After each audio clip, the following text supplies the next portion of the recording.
Assalamualaikum warahmatullahi wabarakatuh. Alhamdulillahi rabbil alamin.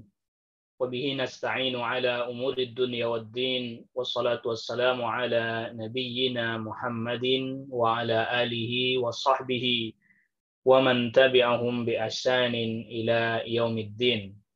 Qala Allah Ta'ala fi kitabihil karim, ya ayyuhalladzina amanu ittaqullaha haqqa tuqatih ولا تموتن إلا وأنتم مسلمون يا أيها الناس اتقوا ربكم الذي خلقكم من نفس واحدة وخلق منها زوجها وبث منهما رجالا كثيرا ونساء واتقوا الله الذي تساءلون به والأرحام إن الله كان عليكم رقيبا يا أيها الذين آمنوا اتقوا الله وقولوا قولا سديدا يصلح لكم أعمالكم ويغفر لكم ذنوبكم ومن يطع الله ورسوله فقد فاز فوزا عظيما أما بعد فإن أصدق الحديث كتاب الله وخير الهدي هدي محمد صلى الله عليه وسلم وشر الأمور محدثاتها وكل محدثة بدعة وكل بدعة ضلالة وكل ضلالة في النار. Ikhwatal iman, a'azzakumullah.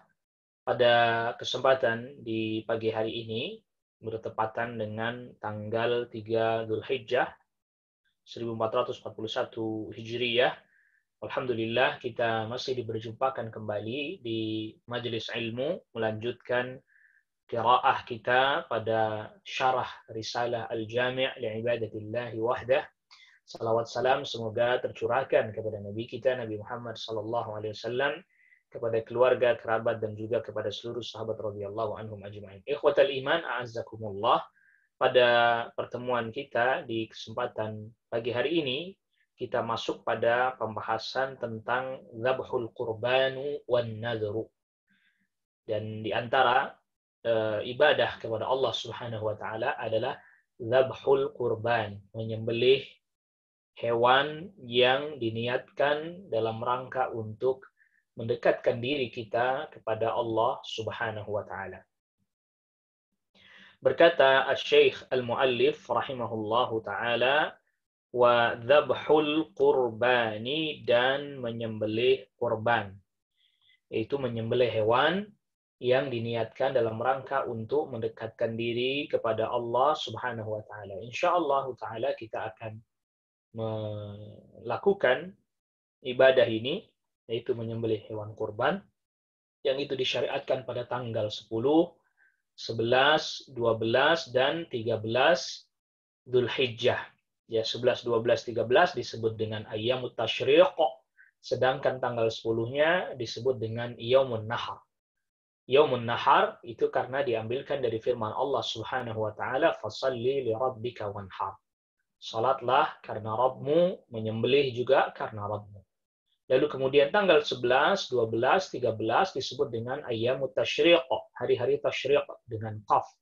Tasyriq itu artinya, maknanya para ulama menjelaskan bahwa kenapa disebut Ayyamut Tasyriq, karena pada hari-hari itu biasanya orang menjemur daging yang disembelih pada tanggal 10 agar supaya dia kering lalu kemudian bisa disimpan. Berkata Syekh Shalih Fauzan, ini terkait penjelasan Syekh Shalih Fauzan dari apa yang disebutkan oleh al-muallif, dzabhul qurban, di antara macam-macam ibadah adalah dzabhul qurbani, menyembelih hewan dalam rangka untuk mendekatkan diri kepada Allah Subhanahu wa taala. Berkata Syekh Shalih Fauzan hafizahullah taala, adzabhu ala qismaini. Menyembelih itu ada dua macam. Ya, ada dua bagian. Yang pertama, al-qismul awwalu, bagian yang pertama adalah al-dzabhu li aklil lahmi. Menyembelih dalam rangka untuk memakan daging dari hewan tersebut. Ya, seperti kita misalnya ada kedatangan tamu, ya, lalu kemudian untuk menjamu mereka, untuk makan mereka, kemudian disembelihlah hewan seperti kambing atau semisalnya. Ini al-dzabhu li aklil lahm. Hadza mubahun, ini adalah sesuatu yang dibolehkan, mubah. Walaysa huwa ibadatan, dan ini tidak termasuk ibadah. Menyembelih yang seperti ini adalah menyembelih yang bukan termasuk ibadah. Wa innama huwa dzabhun lil akli, dia menyembelih untuk kebutuhan makan. Fahuwa mubahun, maka dia hukumnya mubah. Illa annahu, tetapi labudda ay yudhkara alaihi ismullahi inda dzabhi. Ya, dia harus disebut nama Allah ketika menyembelih. Allah Subhanahu wa taala berfirman, "Wala ta'kulu mimma lam yudhkar ismullahi alaihi." Janganlah kalian memakan dari hewan yang disembelih dengan tidak menyebut nama Allah. Surat Al-An'am ayat 121. Jadi ini penyembelihan yang pertama adalah menyembelih dalam rangka untuk makan. Ini mubah dengan syarat, yaitu ketika menyembelih menyebut nama Allah Subhanahu wa taala, dan di antaranya juga tentunya di antara syaratnya adalah dia menyembelih dengan tata cara penyembelihan yang dibenarkan oleh syariat. Menyembelihnya dengan tata cara yang diperkenankan oleh syariat. Ini yang pertama. An-naw'u tsani, yang kedua, bentuk penyembelihan yang kedua adalah adzabhu ala wajhi taqarrubi. Menyembelih dalam rangka untuk mendekatkan diri lillahi jalla wa ala, mendekatkan diri kepada Allah jalla wa ala. Fahada naw'un min anwa'il ibadati. Nah, ini penyembelihan yang seperti ini adalah penyembelihan yang merupakan bentuk dari ibadah. Contoh seperti kadzabhil adhahi, seperti menyembelih hewan kurban. Ya, seperti yang akan dilakukan oleh kaum muslimin nanti pada tanggal 10 Dzulhijjah, 11, 12, dan 13. Wa dzabhil hadi, dan menyembelih hadyu. Hadyu itu yang disembelih oleh jamaah haji. Wa dzabhil aqiqati, dan menyembelih aqiqah lil mauludi, karena anak yang dilahirkan. Hadhihi dzabaihu ibadatin. Ini adalah merupakan sembelihan-sembelihan yang merupakan ibadah. La yajuzu taqarrubu biha, tidak boleh ya mendekatkan diri dengan sembelihan-sembelihan seperti yang disebutkan tadi.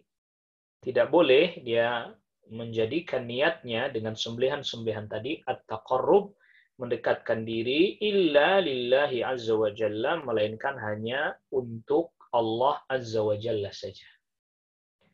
Faman dzabaha li ghairillahi ala wajhi at-taqarrubi, siapa orang yang menyembelih untuk selain Allah dalam rangka at-taqarrub, mendekatkan diri kepada Allah, fa innahu, ya, ala wajhi taqarrub, dia sembelih yang mestinya digunakan untuk mendekatkan diri kepada Allah, tapi dia menyembelih itu untuk selain Allah.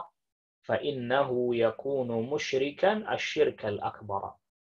Maka dia telah jatuh kepada kesyirikan yang besar.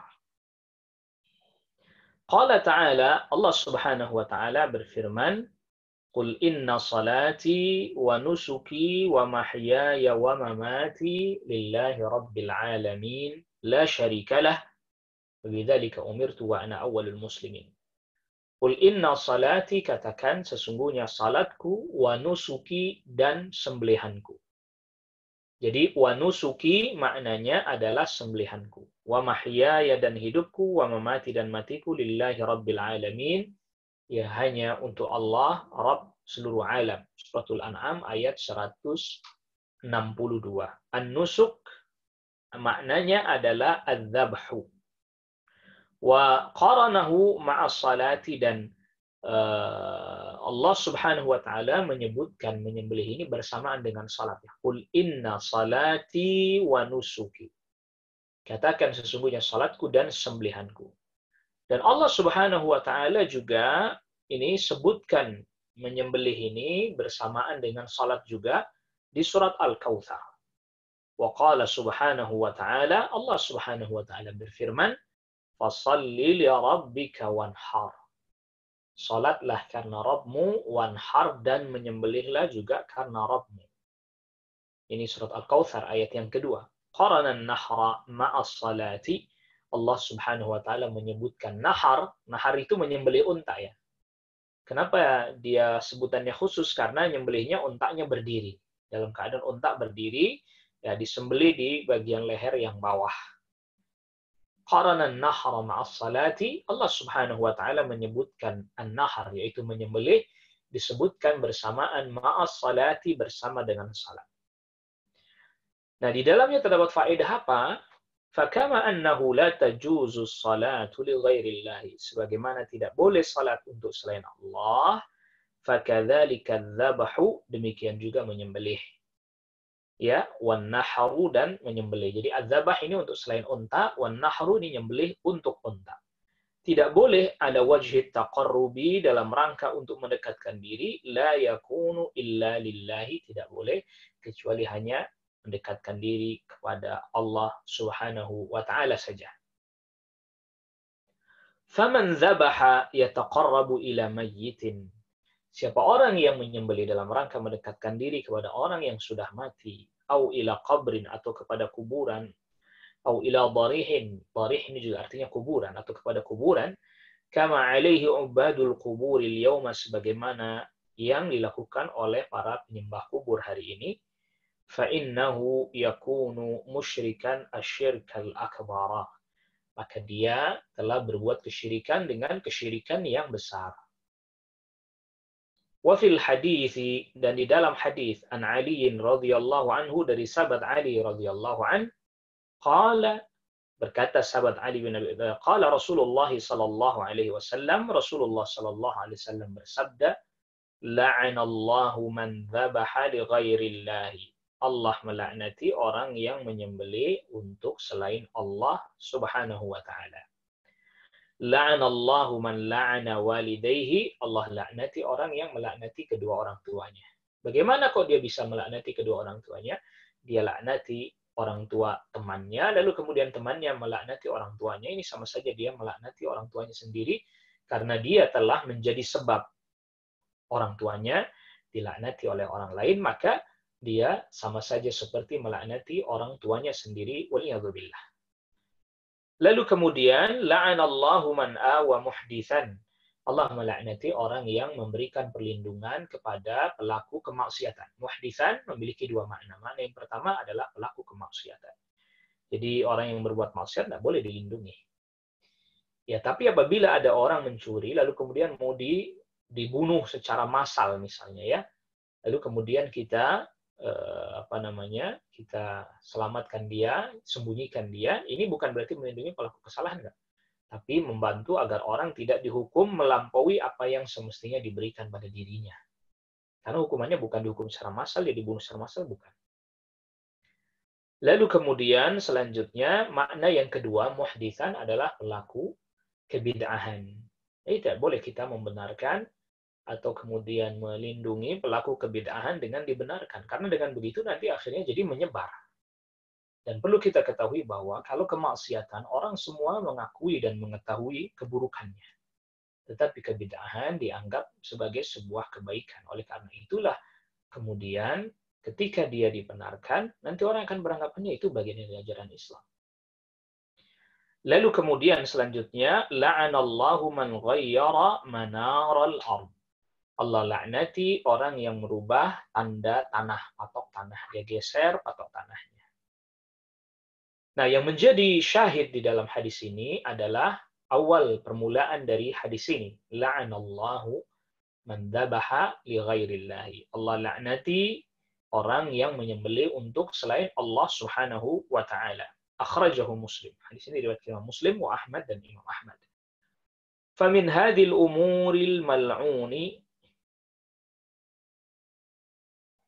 man fa'alaha, termasuk perkara yang pelakunya dilaknati adalah adzabhu li ghairillahi, menyembelih untuk selain Allah Subhanahu wa taala.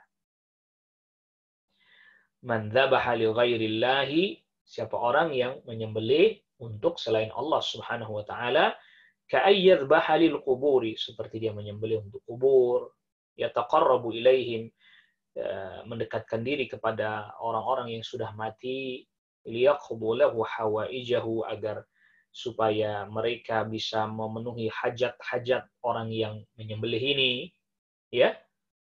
au yadhbah lil jinni min ajli alla yadhurruhu, atau menyembelih untuk jin agar supaya jin itu tidak mendatangkan madarat, mara bahaya bagi dirinya. Ya, termasuk menyembelih untuk jin ini ya menyembelih untuk penunggu laut. Siapa penunggu laut? Ya, kalau kemudian orang ada menyebut Roro Kidul atau semisalnya, siapa dia? Jinkah, manusiakah, malaikatkah? Dan menyembelih itu dalam tujuan, dalam rangka agar supaya mereka tidak mengganggu para nelayan, agar hasil tangkapan ikannya banyak, agar supaya tidak terjadi mara bahaya, musibah, dan seterusnya. Ini persis seperti yang dijelaskan oleh Syekh Hafizahullah Ta'ala. Menyembelih untuk jin, alla yadurruhu, agar supaya jin tidak membahayakan mereka. Misalnya lagi, bangun jembatan, atau membangun rumah. Dia sembelih, yang lalu kemudian kepalanya, kerbaukah, sapikah, atau kambingkah, ditanam di bawah jembatan, atau ditanam di pondasi rumah. Tujuannya apa? Agar tidak diganggu. Ini termasuk adzabah li ghairillah, menyembelih untuk selain Allah, menyembelih untuk jin, yang ini jelas adalah kesyirikan, waliyadzubillah. Wa nasallallahu alaihi. Kama yaf'aluhu ba'dun nasi, sebagaimana dikerjakan oleh sebagian manusia. Idza nazala manzilan jadidan, apabila dia misalnya menempati rumah baru, yadhbahu lil jin, dia menyembelih untuk jin, min ajli annahum, ya, dalam rangka agar apa? Min ajli annahum la yadurrunahu, ya, agar supaya para jin itu tidak mendatangkan mara bahaya kepada mereka. Fi hadzal manzili, kepada orang tersebut yang menempati rumah baru ini.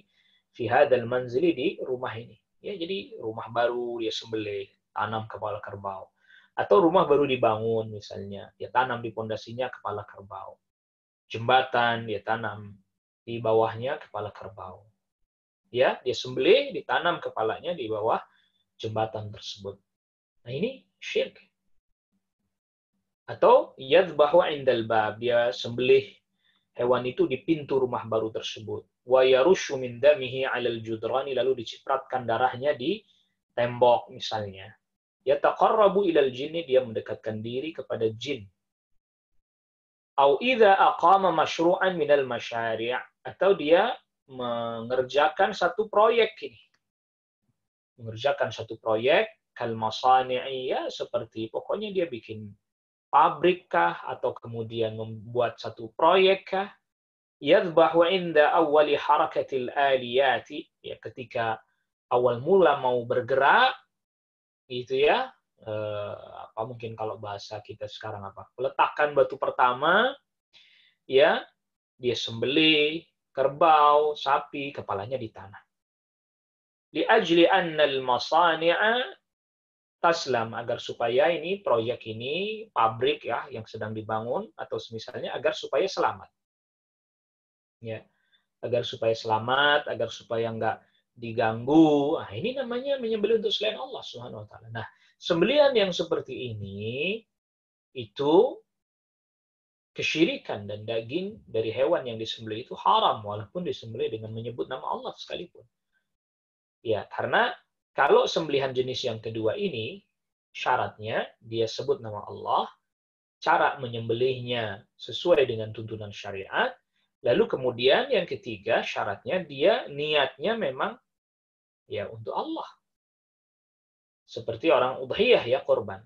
Dia niatnya memang untuk Allah, sembelih dengan baca bismillah, lalu kemudian cara menyembelihannya sesuai dengan aturan syariat.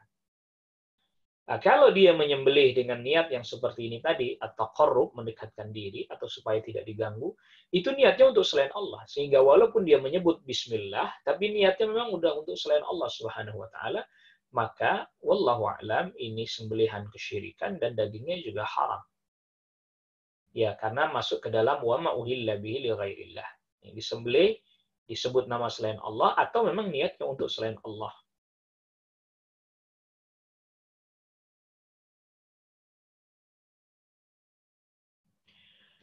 Wa kadzalika, demikian juga termasuk yang tidak diperkenankan, tidak diperbolehkan, adalah idza qadima malikun minal muluki aw ra'isun minar ru'asa'i, apabila datang seorang raja atau seorang pemimpin, yadbahuna inda usulihi, di mana orang-orang menyembelih hewan karena kedatangan raja ataupun pemimpin tersebut, ya, wassalami alaihi, dan ketika menyambutnya, mengucapkan salam baginya atau menyambutnya, ta'ziman lahu, dalam rangka pengagungan kepada raja tersebut. Dzabha tahiyatin, ya, menyembelihnya karena pengagungan dan penghormatan terhadap raja tersebut. Ini tidak boleh. Tetapi kalau menyembelihnya dalam rangka supaya orang makan-makan, senang, amma law kanu yadhbahuna lahu walimatan, yang menyembelih sebagai walimatnya agar supaya orang makan, fala ba'sa, maka tidak mengapa. Hadza minal mubahati, ini termasuk al-mubahat, hal-hal yang mubah. Lakin yadhbahuna ta'ziman lahu, tetapi menyembelih dalam rangka mengagungkan, idza nazala minat ta'irati, misalnya idza nazala minat ta'irati, apabila sang raja itu turun dari pesawat, au nazala minas sayyarati, atau turun dari mobil, yadhbahuna tahta sayyarati wa tahta ta'irati, mereka menyembelih di bawah pesawat tersebut atau di mobil, di bawah mobil. Jadi pas raja turun dari pesawat langsung disembelih di situ. Turun dari pesawat disembelih di situ, di bawah pesawat itu. Turun dari mobil disembelih di situ. Ta'ziman li hadzal wafidi, dalam rangka pengagungan bagi yang datang ini. Nah, ini tidak boleh. Hadza minasyirk, ini termasuk kesyirikan, enggak boleh. Li'annahu min babit tahiyyati wat ta'zimi, karena ini termasuk ke dalam pengagungan, ya, penghormatan dan pengagungan kepada selain Allah Subhanahu wa taala. Perhatikan bedanya. Lalu apa bedanya, ya, menyembelih untuk mengagungkan raja dengan menyembelih untuk sebagai makan-makan, ya, semacam walimah bagi orang-orang. Ini dua hal yang berbeda, maka Syekh jelaskan. Kalau menyembelih dalam rangka untuk supaya walimah orang makan-makan, ya nggak perlu disembelih pas raja turun dari pesawat, disembelihnya di situ. Pas raja turun dari mobil, langsung disembelih di hadapannya itu. Itu namanya sembelihan dalam rangka pengagungan, penghormatan. Ini jelas tidak diperkenankan, tidak diperbolehkan yang seperti ini. Nah, kalau yang untuk walimah, ya nggak perlu disembelih di situ. Rajanya belum datang, dia sudah sembelih, dia sudah masak. Ketika rajanya datang, lalu kemudian makan-makan bersama, nah, itu boleh. Yang tadi, adzabah min ajli al-akal, menyembelih dalam rangka untuk makan. Min ajli aklil lahmi li aklil lahmi, untuk makan daging, boleh. Rajanya sudah mau datang, dia sudah sembelih, dia sudah masak. Bukan pas datang, turun dari pesawat, disembelih di situ hewannya. Nah, ini bedanya. Syekh jelaskan bedanya antara menyembelih untuk yang makan dengan menyembelih yang dalam rangka untuk ta'zim. Ya sama misalnya seperti orang menyembelih di kubur fulan. Ya di sebelah kuburnya Syekh fulan disembelih hewan itu. Ini berarti penyembelihan ta'ziman lahu, dalam rangka pengagungan buat dia. Sebab kalau niatnya memang hanya untuk makan saja, makan biasa saja, ya dia sembelih di rumah atau di tempat pemotongan hewan, lalu kemudian dia masak, dagingnya dikirimkan kepada orang-orang makan. Tapi dia menyembelih dalam rangka itu, mengagungkan kubur itu, dia di sebelah kubur itu disembelih, ini minasyirk billah, termasuk kesyirikan kepada Allah Azza wa Jalla. Ya termasuk yang tadi, yang dilarung kepalanya ke laut, yang ditanam kepalanya misalnya. Ini syirik besar, asyirkul akbar. Maka pernah salah seorang Quraisy yang masih lurus fitrahnya, ketika melihat ada orang Quraisy nyembelih kambing di hadapan berhala. Ya, lalu kemudian dia katakan, yang berikan kambing Allah, tapi malah kemudian disembelih untuk selain Allah Subhanahu wa taala. Nauzubillah, nasallallahu alaihi. Jadi bedakan, ya. Bedakan. Jadi ini bukan hanya sekedar dibedakan niatnya saja, bukan. Tapi dibedakan juga kaifiatnya, tata caranya. Perilakunya dibedakan juga. Jadi yang dibedakan di sini bukan mujarradun niyah faqat, bukan hanya niat saja yang dibedakan, bahkan termasuk kaifiatnya juga dibedakan. Maka tadi Orang menyembelih untuk makan-makan misalnya. Tapi kok disembelihnya di sebelah kuburnya Syekh Fulan, Wali Fulan misalnya. Ada apa ini? Ini adalah merupakan ta'zim lil kubur. Ta'zim lil mayyit. Pengagungan bagi mayit. Loh, maksud saya nggak begitu, tapi kaifiat Anda begitu. Ya maksud saya ingin bersyukur agar supaya orang makan. Kenapa nggak disembelihnya di rumah atau kemudian di tempat pemotongan hewan, lalu dagingnya dimasak, dibagikan. Tidak perlu disembelih, ditumpahkan darah. Ingat, yang namanya adzabah itu, ya menumpahkan darahnya. Kalau memang dia tumpahkan darahnya di situ, walaupun tadi dikubur misalnya, ya, tapi niatnya, saya nggak niat begitu, tapi tetap saja kaifiatnya keliru. Tata caranya salah. Sama seperti sebagian orang yang berkata tadi, dia sembelih kerbau, lalu kemudian dagingnya dibagikan, kepalanya dilarung ke lautan. Lalu kemudian kita tanya, loh, kok Anda menyembelih untuk menunggu laut? Enggak, maksud saya enggak menyembelih untuk menunggu laut. Maksud saya menyembelih untuk makan orang. Nah, terus kenapa kepalanya harus dilarung ke laut kalau memang tidak ada niatan untuk menunggu laut? Kenapa enggak dimasak juga, dibagikan juga kepada orang-orang? Orang-orang juga doyan kalau kepala kerbau atau sapi itu dimasak, diolah, lalu kemudian dibagikan, mereka juga mau makan. Kenapa harus dilarung ke laut? Malah ada, saya teringat beberapa tahun yang lalu, orang yang katakan, ya dia kepala kerbaunya dilarung ke laut, ini sedekah kepada ikan. La ilaha illallah. Ikan makanannya bukan itu. Allah sudah berikan kepada mereka makanan. Bukan makanannya dari kepala kerbau, kepala sapi itu bukan. Allah Subhanahu wa taala telah berikan kepada mereka makanan. Allahu Akbar. Mereka nggak butuh makanan dari kita. Malah justru ikan-ikan itu menjadi makanan buat kita. Ini perlu diingat. Jadi alibi-alibi, alasan-alasan, ini dilihat juga kaifiatnya. Dilihat juga kaifiatnya. Bukan hanya sekedar alasan niat saya nggak begini, tapi kaifiat. Tata cara yang dia lakukan. Perbuatan yang dia kerjakan. Mengisyaratkan hal itu atau tidak. Nah itu perlu kita ketahui. Tentu urusan hati kan urusan manusia. Iya betul. Urusan hati kan bukan urusan manusia, urusan Allah. Kita hanya menghukumi yang zahir. Justru karena kaifiatnya itulah kita hukumi zahirnya itu. Loh, tapi saya niatnya bukan begitu. Tapi zahir kaifiatnya Anda menunjukkan bahwa itu untuk mengagungkan penunggu laut atau persembahan kepada penunggu laut. Dengan buktinya apa? Dibuang ke laut itu kepalanya. Itu berarti kan Anda mengagungkan penunggu laut. Walaupun Anda mengatakan, niat saya nggak begitu, kita nggak tahu urusan hati. Tetapi zahirnya kaifiat itu menunjukkan maksudnya. Sama seperti ketika orang bawa hasil panen. Dilempar ke kawah. Gunung misalnya.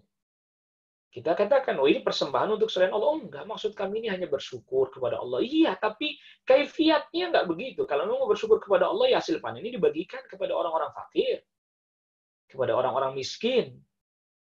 Bukan dibuang ke kawah, gunung. Ini mesti ada niatan yang lain. Loh Anda kok menghukumi hati saya sih? Enggak. Justru kita menghukumi yang zahir dari perbuatan tersebut.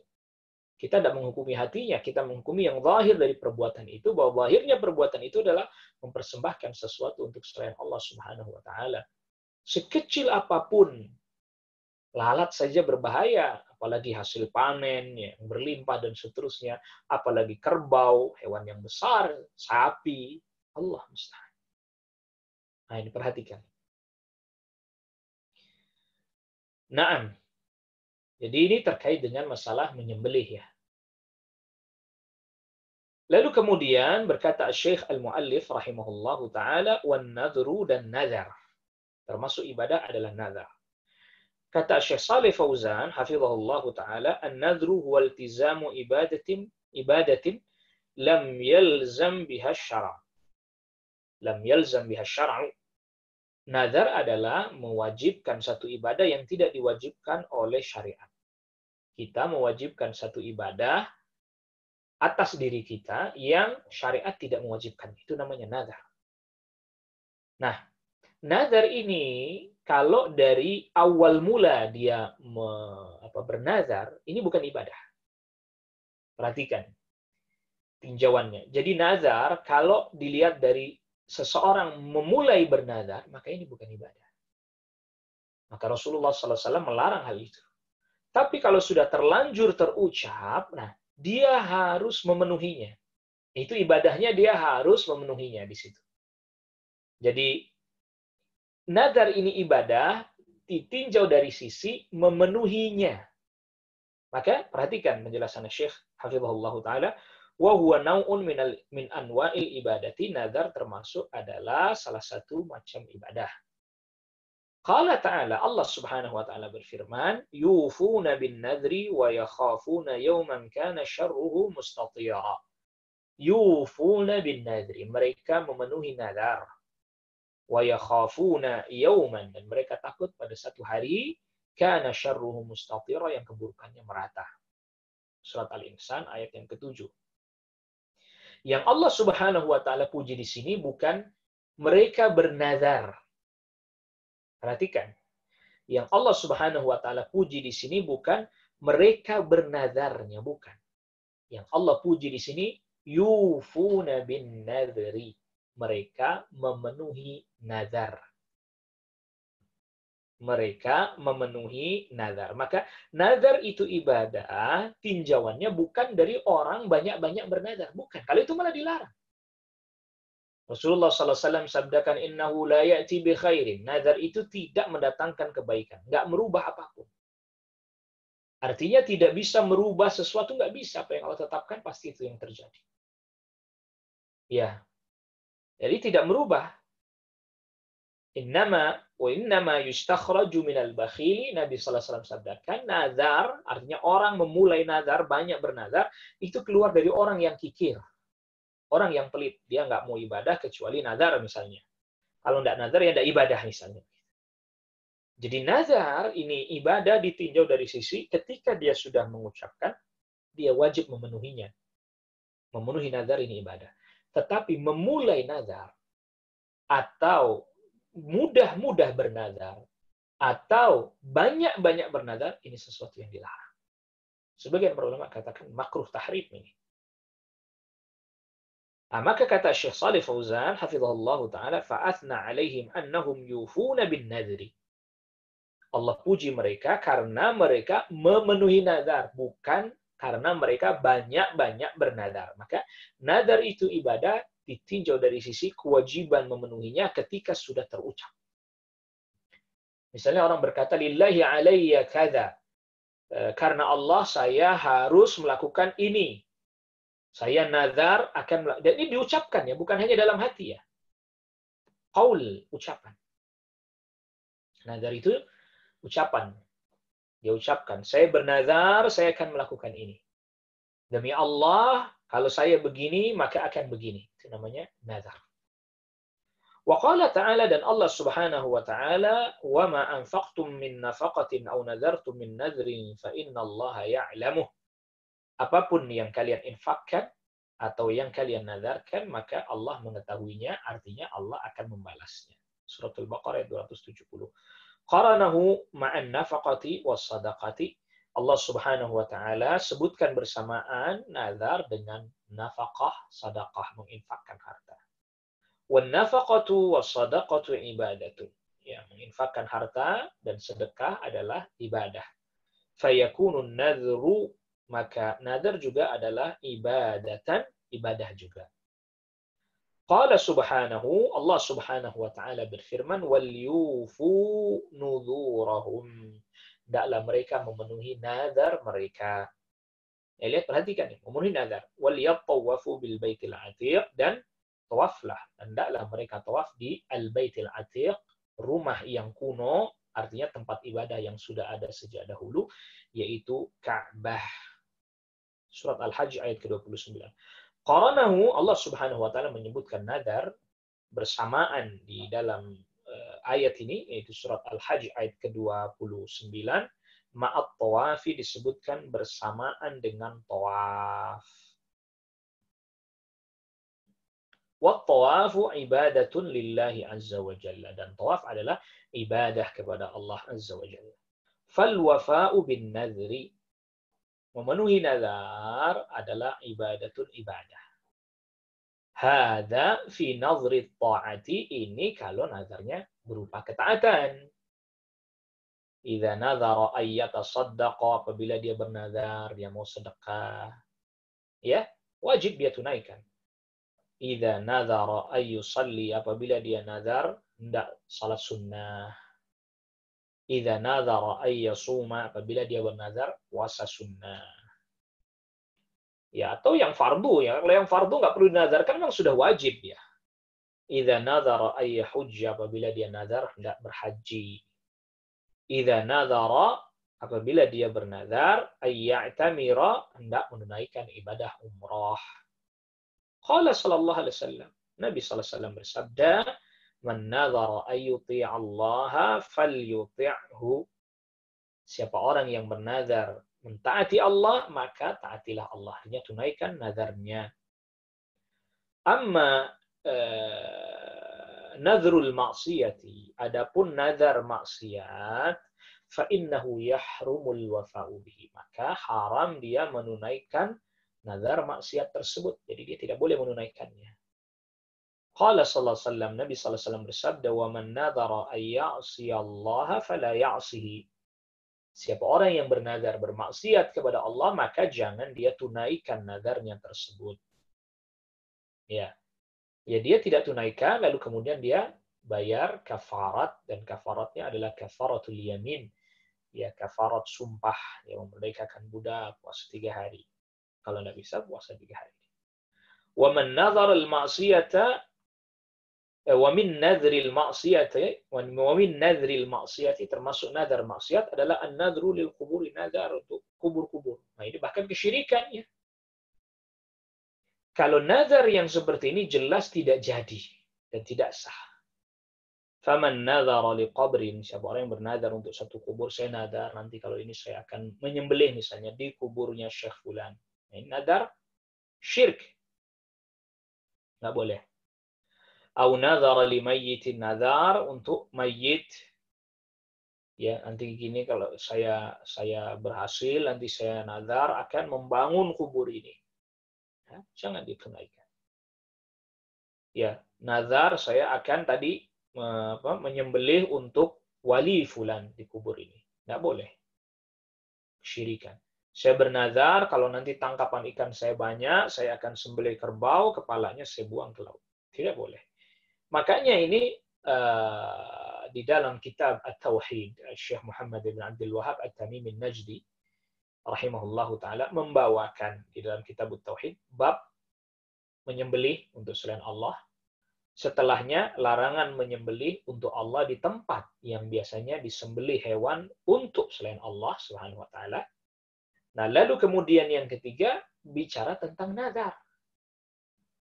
Karena yang terjadi di masa-masa penulis al-muallif rahimahullahu taala adalah di mana ada, atau di masa, bahkan ya terjadi juga di masa sekarang ya. Terjadi juga di masa sekarang. Orang nazar mau menyembelih di kubur Syekh fulan misalnya. Saya nanti kalau saya sukses saya akan menyembelih di kuburnya wali fulan misalnya.